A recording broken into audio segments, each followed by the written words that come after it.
धुळे सुरत महामार्ग रक्तलांछित, कोंडाईबारी घाटात भरधाव ट्रकची ट्रॅक्टरला धडक।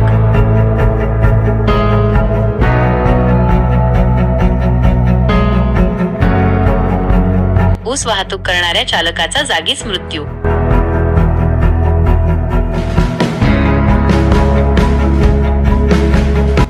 फरार ट्रक चालकाचा शोध सुरू, अपघातांची वाढती मालिका, महामार्गाच्या दुर्दशेवर बोट।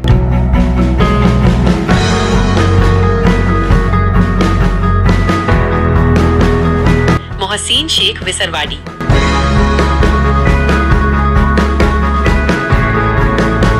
दिनांक 12 डिसेंबर 2025 रोजी गुरुवारी सकाळी 8 वाजेच्या सुमारास धुळे सुरत राष्ट्रीय महामार्गावरील कोंडाईबारी घाटात दर्गाजवळील उतारावरील गतिरोधकाजवळ एका अत्यंत भीषण अपघातात एका ट्रॅक्टर चालकाचा जागीच मृत्यू झाला।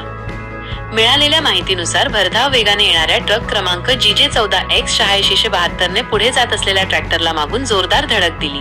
धडकेची तीव्रता इतकी भीषण होती की ट्रॅक्टर चालक संजय कुत्या गावित वय 47 राहणार चितवी यांचा घटनास्थळावरच मृत्यू झाला। संजय गावित हे ऊस कारखान्यात ऊस खाली करून आपल्या गावाकडे परत येत असताना त्यांच्या गावाजवळच काळाने त्यांच्यावर झडप घातली। ही बातमी चितवी गावात पसरताच संपूर्ण गाव सुन्न झाले आहे।